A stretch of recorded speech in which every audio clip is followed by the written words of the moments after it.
दर्शकबिन नमस्कार। केन्द्रबिन्दु समाचारमा स्वागत गर्छु। म मनोज नेउपाने।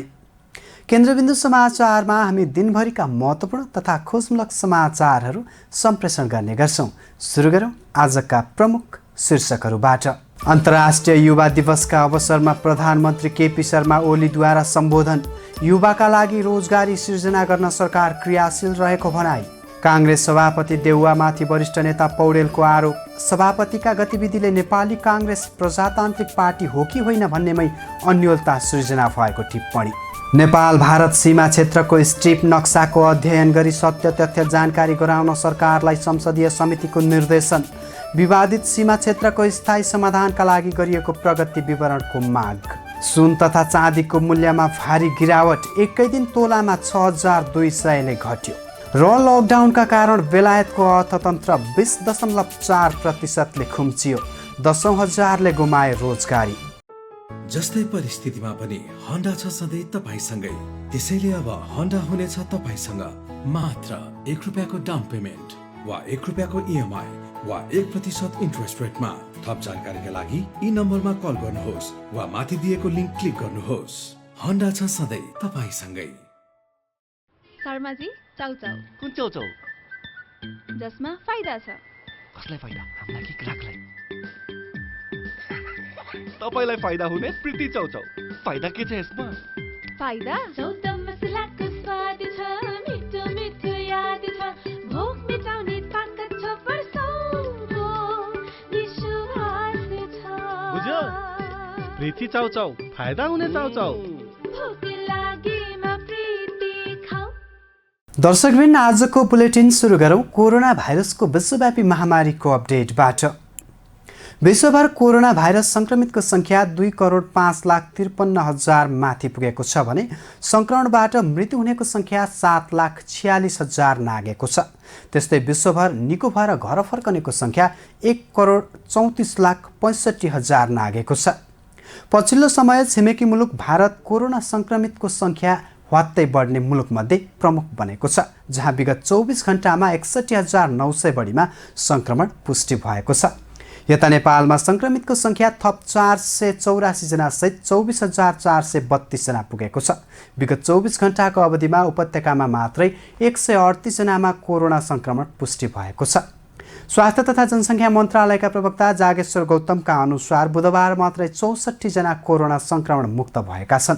यससँगै कुल निको हुनेको संख्या 16,728 जना पुगेको छ। नेपालमा कोरोनाबाट आज सबैभन्दा धेरै थप 8 जनाको मृत्यु भएको छ। यो सहित मृत्यु हुनेको संख्या 91 जना पुगेको छ। अब पुरा समाचार। कोरोना भाइरसको असरका कारण यति बेला विश्व अर्थतन्त्र धाराशायी बनेको छ। बेलायतको अर्थतन्त्र दोस्रो चौमासिकमा आइपुग्दा 20.4%ले खुम्चिएको छ भने 10,000ले रोजगारी गुमाएका छन्। यो अवस्था बेलायतको मन्दी उन्मुख अर्थतन्त्र भएको विश्लेषकहरूले बताउँदै आएका छन्। हेरौँ पुरा समाचार।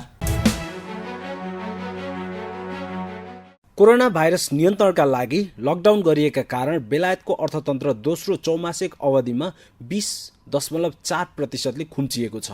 बेलायतको अर्थतन्त्र यति ठूलो स्तरमा खुम्चिएको यो वर्षौंपछि पहिलो पटक भएको त्यहाँका सञ्चार माध्यमहरूले जनाएका छन्। त्यस्तै राष्ट्रिय तथ्याङ्क कार्यालयले यस वर्षको पहिलो 3 महिनामा अघिल्लो वर्षको सोही अवधिको तुलनामा महिने पछि 2.2% का दरले अर्थतन्त्र खुम्चिएको जनाएको छ। यस्तो परिस्थितिमा बेलायतको अर्थतन्त्रमा मन्दीतर्फ अग्रसर भएको देखाएको छ।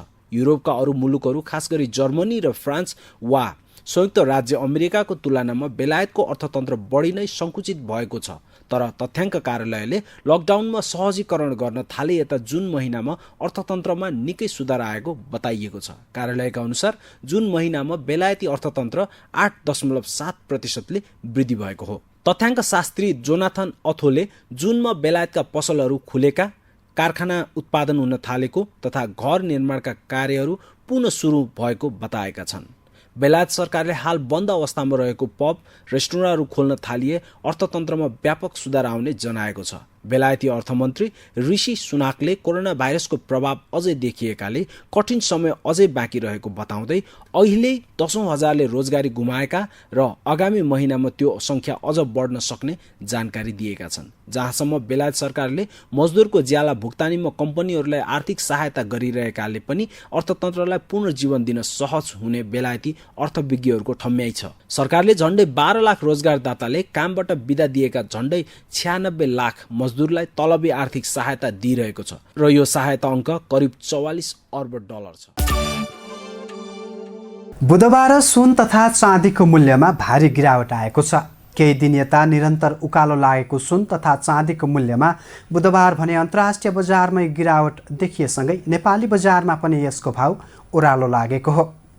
साउन 23 गते सुनको भाउ हालसम्मकै उच्च भएको थियो। उक्त समय प्रति तोला 1,03,500 रुपियाँ कायम रही ऐतिहासिक रेकर्ड बनाएको मूल्यमा बुधबार 6,200ले भारी गिरावट देखिएको हो। हेरौँ यो रिपोर्ट। अन्तर्राष्ट्रिय बजारमा सुन चाँदीको मूल्य घटेसँगै नेपाली बजारमा पनि सुन तथा चाँदीको मूल्यमा भारी गिरावट आएको छ। साउन 28 गते बुधबार सुनको मूल्य एकै दिन तोलामा 6,200 रुपियाँले घटेको हो। नेपाल सुन चाँदी व्यवसायी महासङ्घका अनुसार बुधबार छापावाला सुन प्रति तोला 95,400 रुपियाँ र तेजाबी सुन प्रति तोला 94,900 रुपियाँमा कारोबार भइरहेको छ। पछिल्लो केही दिन यता प्रति तोला 1 लाख नाएको सुनको मूल्य ओह्रालो लाग्न थालेको हो। यसैगरी चाँदीको मूल्यमा पनि बुधबार भारी गिरावट आएको छ। बुधबार चाँदी तोलामा 225 रुपियाँले घटेर प्रति तोला 1,210 रुपियाँमा तोकिएको छ। सुन चाँदीको मूल्यमा गिरावट आउनुमा विशेष गरेर विश्व महामारीका रूपमा फैलिएको कोरोना भाइरस विरुद्धको भ्याक्सिन मानव परीक्षणमा पुग्नुलाई प्रमुख कारक मानिएको छ। साउन लागे यता सुनको मूल्य उकालो लागेको थियो। साउन 9 गते सुनको मूल्य 95,800 रुपियाँमा खरिद बिक्री भएको थियो।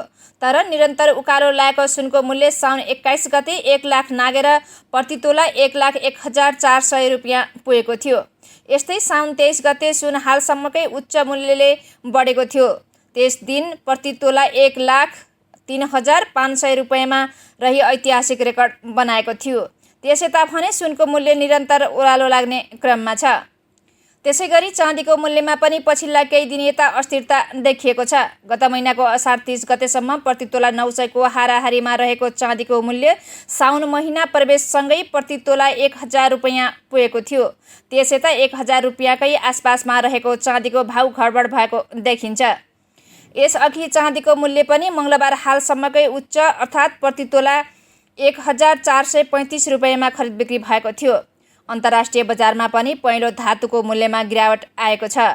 प्रति अंश 2,000 डलर नाएको सुनको मूल्य आज विश्व बजारमा प्रति अंश 1,890.55 डलरमा झरेको छ। सुनचाँदी व्यवसायी महासङ्घका अध्यक्ष मोहन कुमार सुनारले अन्तर्राष्ट्रिय बजारमै मूल्य घटेकाले नेपालमा पनि मूल्य ओह्रालो लागेको बताए। विश्व बजारमा सुनको भाउ घट्नका कारणबारे आफूले अध्ययन गरिरहेको उनको भनाइ थियो। नेपाल भारत संयुक्त सीमा टोली अन्तर्गत नेपाली टोलीले तयार पारेको स्ट्रिप नक्साको अध्ययन गरी सत्य तथ्य जानकारी गराउन संसदीय समितिले सरकारलाई निर्देशन दिएको छ। समितिको बुधबार बसेको बैठकले नेपाली टोलीले कञ्चनपुर लगायत देशका विभिन्न क्षेत्रका सीमावर्ती जिल्लामा तयार पारेको स्ट्रिप नक्सा र सीमा सम्बन्धमा अध्ययन गरी जानकारी गराउन सरकारलाई निर्देशन दिएको हो। हेरौँ पुरा रिपोर्ट।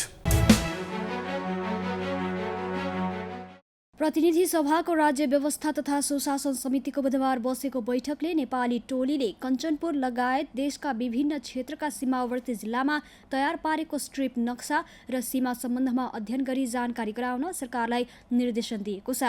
समितिले परराष्ट्र मन्त्रालय, गृह मन्त्रालय र भूमि व्यवस्था, सहकारी तथा गरिबी निवारण मन्त्रालयका मन्त्री र अधिकारीहरूसँगको छलफलपछि सो सम्बन्धमा जानकारी गराउन निर्देशन दिएको हो। समिति सभापति शशि श्रेष्ठले स्ट्रिप नक्सा र सीमा सम्बन्धी समग्र विषयमा के भएको हो जानकारी गराउन निर्देशन दिइन्। उनले सीमा सम्बन्धमा दुई देशबीच क्लोज सेसनमा बस्ने बेलामा कुनै कसुर बाँकी नराख्ने गरी सत्य तथ्यका आधारमा अगाडि बढ्ने रणनीति तयार पार्न र त्यस सम्बन्धी जानकारी समितिलाई गराउन समेत निर्देशन दिइन्। लिम्पियाधुरा, कालापानी, लिपुलेक, सुस्ता लगायत नेपाल भारत बीच रहेका अन्य स्थानका सीमा विवादहरूको समेत स्थायी समाधानका लागि अहिलेसम्म भएका पहल कदमीको सम्बन्धमा जानकारी गराउन समितिले निर्देशन दिएको छ। त्यस्तै हराएका सीमा स्तम्भहरू आधुनिक प्रविधिद्वारा पत्ता लगाई तत्काल पुनर्स्थापना गर्ने, सीमा स्तम्भको दूरी कम गर्ने र भत्केका सीमा स्तम्भको मर्मत सम्भार गर्ने, सीमा क्षेत्रमा नेपालको तर्फबाट सीमा सुरक्षा बलको स्थायी ब्यारेक खडा गरी सीमाको स्थायी सुरक्षाको व्यवस्थापन गर्ने सम्बन्धमा समितिले अहिलेसम्म दिएका निर्देशनहरूलाई प्रभावकारी कार्यान्वयन गर्न समेत निर्देशन दिएको छ। त्यस्तै सीमा क्षेत्रमा नापी भएका जग्गाहरूको लाल पूर्जा अहिलेसम्म पनि प्राप्त नभएको जनगुनासो आएकाले तत्काल जग्गा धनीलाई लाल पूर्जा दिने व्यवस्था मिलाउन पनि सरकारलाई निर्देशन दिएको छ।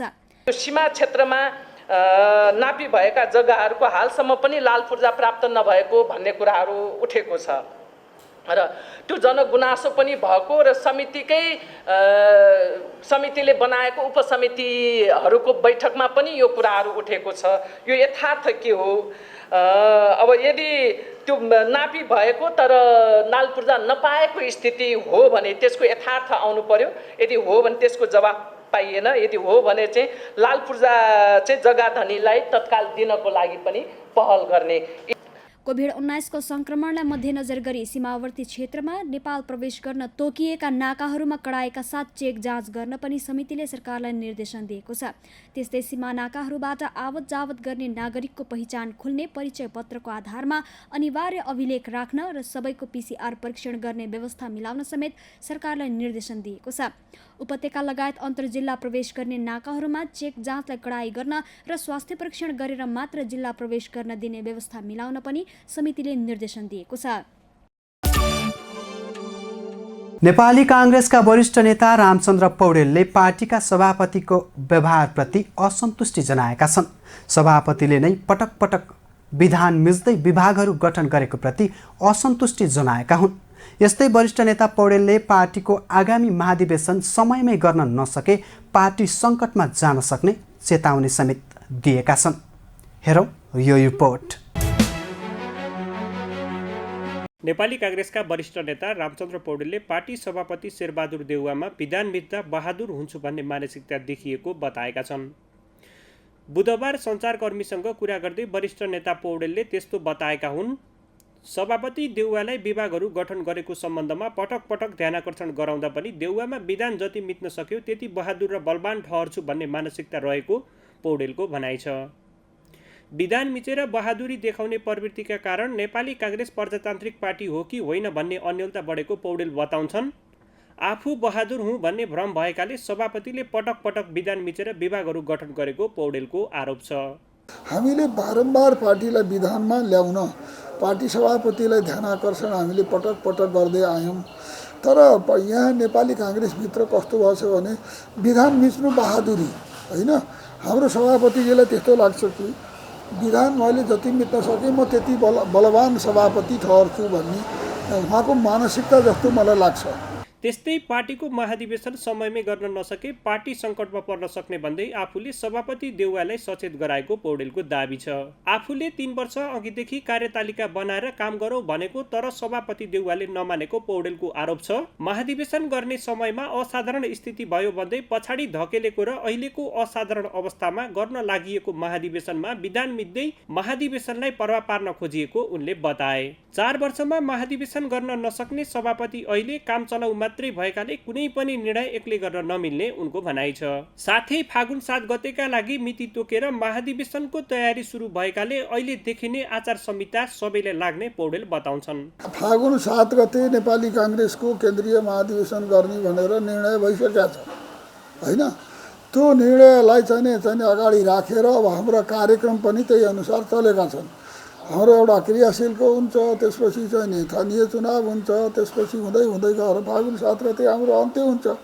हामी त्यो प्रक्रियामा प्रवेश गरिसकेका छौँ। फागुन 7 गतेलाई लक्ष्य तोकेर महाधिवेशनको मिति तोकेर हामी अगाडि बढिसकेका छौँ। महाधिवेशनमा प्रवेश गरिसकेका छौँ हामी। यसलाई यहाँ क्रियाशीलको हो अनि वडाको गर्ने होइन। त्यहाँ त केन्द्रीय महाधिवेशनको उद्घाटन नभइकन भन्नु लाग्छ नि, यो त जाली कुरा हो नि। पार्टीमा विधान मिचेको विषयमा गम्भीरतापूर्वक उठाउँदै जाने र महाधिवेशनबाट सभापति देउवाको विकल्प खोज्ने पौडेलको भनाइ छ।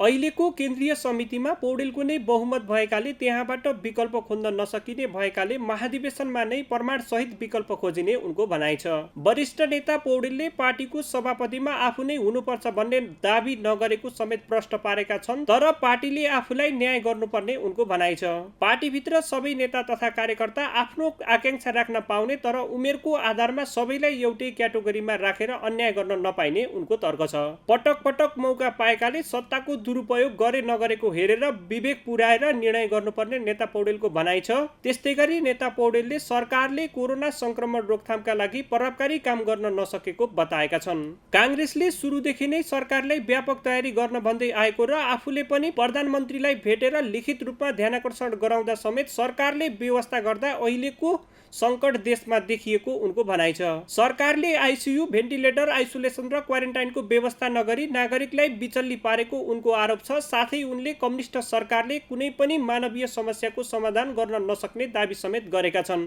अहिलेको स्थिति कम्युनिस्टहरूको असफलताको नमुना भएको वरिष्ठ नेता पौडेलको भनाइ छ। केन्द्रबिन्दु समाचारमा अब आजको टप 1 न्युजको पालो।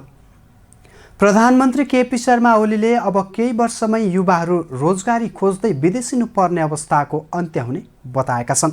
अन्तर्राष्ट्रिय युवा दिवसका अवसरमा राष्ट्रिय युवा परिषदले काठमाडौँमा आयोजना गरेको कार्यक्रममा प्रधानमन्त्री ओलीले सरकारले बाध्यात्मक वैदेशिक रोजगारीको अन्त्य गर्न विशेष रणनीतिका साथ काम गरिरहेको जानकारी दिएका छन्। हेरौँ पुरा समाचार। प्रधानमन्त्री केपी शर्मा ओलीले युवा जनशक्तिलाई देश विकासका लागि प्रयोग गर्न नसकिएको बताएका छन्। बुधबार अन्तर्राष्ट्रिय युवा दिवसका अवसरमा आयोजना गरिएको भर्चुअल सम्बोधनमा बोल्दै प्रधानमन्त्री ओलीले देश विकासका लागि युवा जनशक्तिको प्रयोग गर्न नसकिएको बताएका हुन्। युवा जनशक्तिलाई देशमै पर्याप्त रोजगारीको व्यवस्था गरेर देश विकासमा लगाउन सरकार क्रियाशील रहेको उनको भनाइ छ। 3 करोड जनसङ्ख्या भएको मुलुकमा 25% अर्थात् 26 लाख युवा वैदेशिक रोजगारीमा जानु दुःखद भएको प्रधानमन्त्री ओलीले बताए। उनले युवा विदेशिनबाट रोक्न सरकारले ठोस प्रयास गरिरहेको भन्दै केही वर्षभित्रै बाध्यतामा बाहिर जाने अवस्थाको अन्त्य गर्ने रणनीति सरकारले बनाइरहेको दाबी समेत गरेका छन्। युवाहरूको साथमा सरकार रहेको भन्दै युवा बिना कुनै पनि काम सफल हुन नसक्ने प्रधानमन्त्री ओलीको भनाइ छ। उनले सामाजिक जागरण र नीति निर्माणका तहमा समानुपातिक सहभागिता गरिएको भन्दै सरकारले युवाहरूका लागि विभिन्न तहबाट विभिन्न कार्यक्रम सञ्चालन गरिएको बताए। युवा स्वरोजगार, युवा परिषद, रोजगार र सहयोगका कार्यक्रम गरिएको भन्दै त्यसका लागि 76 अर्ब बजेट छुट्याइएको समेत प्रधानमन्त्री ओलीको भनाइ छ।